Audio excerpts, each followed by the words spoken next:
Big Mom, she was once considered an Emperor of the Sea. That was before she was defeated by Eustace Captain Kidd and Trafalgar Law recently in the anime.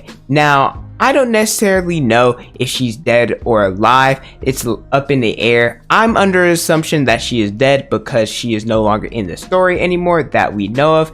And so for the sake of this video, that's what we're going with. She was a Yonko along with Kaido, Blackbeard, and Shanks. Now, there are a lot of people in the One Piece community that aren't the biggest fans of her. They call her mid, they call her overrated. And if you want my thoughts about her, I'm very indifferent about it. I don't love her, I don't hate her, she's just there. But since a lot of people talked about her, I wanted to see if she was worthy of her title of Yonko, since she did have it when she was alive in the story. But if you guys enjoy regular anime content, make sure you guys like the video, subscribe to the channel, and hit the notification bell. I greatly appreciate it. With that away, my name is Potential Unleashed, and let's see if Big Mom deserved her title of Yonko. The reason why I wanted to make this video was because the fight between Big Mom, Law, and Kidd, it ended up concluding in the anime this past week, and I thought the anime did a better job portraying it than the manga did. Some people want the anime to be a one-to-one from the manga. They want it to be exactly copied and pasted from the manga to anime format, and that's just not realistic. The manga, it is definitely the source material, but at the same time, the manga author does have a say and oversees what the animators decide to do for the anime version. It's the anime's job to flesh out or expand upon what the manga author tries to portray. The best example I can give for this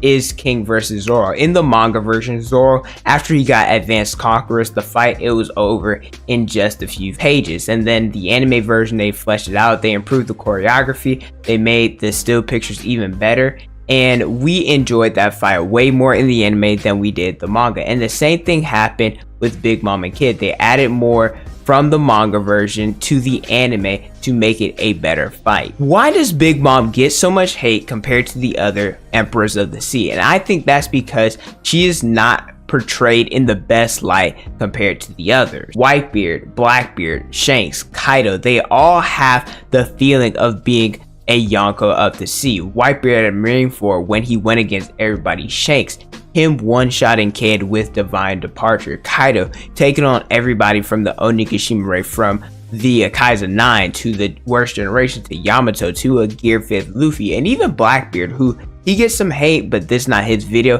He steals Devil Fruits and he was able to defeat Trafalgar Law 1v1. Big Mom, she is more of a laughingstock compared to the others. I mean, look at what happened at Whole Cake Island. Now, I understand the whole point of the arc was for the Straw Hats to get in, get out, save Sanji, and that Katakuri is really the antagonist of that arc. But having an Emperor of the Sea, allowing someone on the level of Luffy with only half his crew to mess up her territory, well, I'd say that's pretty embarrassing. There's also the stuff with her and her hunger pains, the fact that she was whining, that she was moping, that she was crying, and kind of being a big baby. And I understand that's where her character, but for an Emperor of the Sea to be defeated by Cake, it's kind of funny. Like, not haha funny, but like, yeah, it's kind of cringe, I'm not gonna lie. There's also when Frankie, that he knocked her over with a motorcycle. Robin and Jinbei, they sent her rolling around Onigashima. When have we ever seen a Yonko get embarrassed to a level or a degree like this? I guess you could say this is Luffy to a certain degree. He is a newfound Emperor of the Sea. He has a lot of goofy things happen to him, and he doesn't necessarily go all out against lesser opponents. For example, look at the Seraphims. He's using Gear 4th against them, and they're still not doing damage. Granted, the Lunarians, they are very strong and have an insane amount of durability, but that's a story for another day. But a lot of people love him and praise him for the different things and his different shenanigans because he's the main character in the MC. However, it's not the same for Big Mom. People hate on her, they clown on her, and I know that this example is a one-to-one, but I just thought it was something I would like to mention. Cutting to the fight between her, Kidd, and Law, Big Mom, she mentioned it plenty of times that she was underestimating them. However, I'm not necessarily sure why she was underestimating them for so long, because once she saw Kaido get hit with Luffy's red rock, saw that he was bleeding, she also mentioned that Kaido needed to dodge Zoro's attack. You would think that is when she would have started taking these characters more seriously, but she was still holding back, because when Kidd used his damn punk, she countered it with an advanced conquerors, and a lot of people were mentioning and wondering why Big Mom didn't use advanced conquerors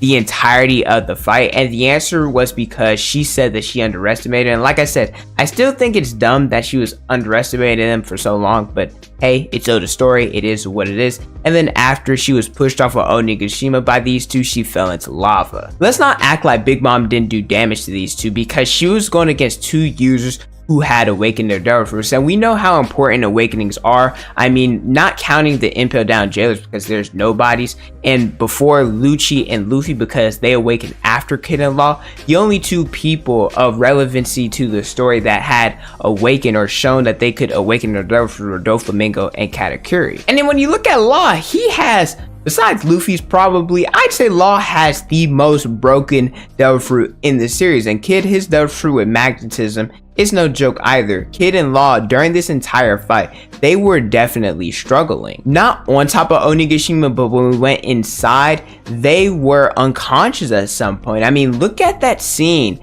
in episode 1066 when Misery was just pounding on Kid. Like, he was still standing, but he was unconscious, going through it, blood battered all over. In defeating Big Mom, I think we just got to give these two credits, because there was a scene where she turned big, used her lifespan, got stronger, saying that she had never experienced or hadn't experienced this amount of pain in a long time. So these two characters were just strong enough to defeat a Yonko. I'd say the reason that she gets a lot of hate is because the amount of times in the story it is mentioned that Big Mom had some insane feats or had moments where she was displayed as one of the strongest. And some of these examples include her being a part of the Rocks Pirates, her clashing and fighting against Kaido for multiple days, using advanced conquerors to one-shot page 1, doing Conquest of the Sea, and many more.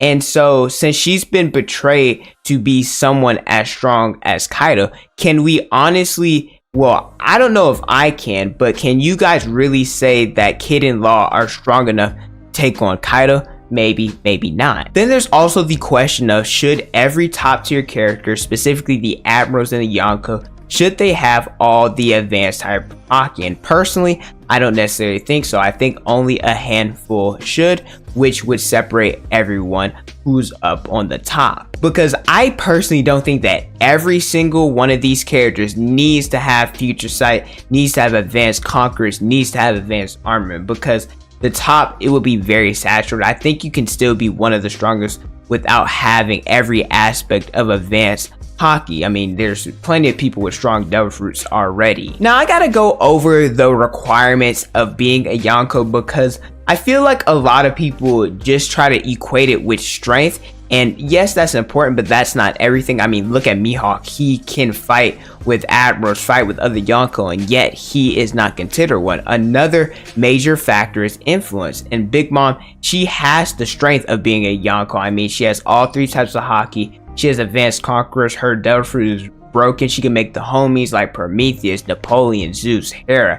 We saw what she did with Misery. We saw her soul focus. She can use her lifespan in order to become stronger, in order to fix her bones. And then when it comes to influence, I mean, she has it. I'd say probably Shanks and Doflamingo are definitely 1 and 2, but when it comes to the underground, when it comes to people going to her tea party, I believe it was mentioned that nobody's able to refuse her tea party. People like CP0, like Morgans were there. So did Big Mom deserve her title of a Yonko? I'd say yes. She is strong and she has a lot of influence, and yes, she did make a fool of herself at times, but at the same time, when don't One Piece characters do, she was defeated, but not because she was weak, because Kid and Law were just that strong. You can love or hate her, but you have to respect her title as a Yonko. And I think if she was some hot young gal instead of an old bag the way that she looks, a lot of people would respect her even more. But let me know, do you guys think that Big Mom deserved her title as a Yonko whenever she was living? And also, if you think she's dead or alive, let me know in the comment section below. But thank you guys so much for watching. Don't forget to like, comment, and subscribe. Hit the notification bell. I greatly appreciate it. Follow me on Instagram, Twitter, Snapchat, and TikTok is on the screen in the description below. And don't forget to unleash your potential.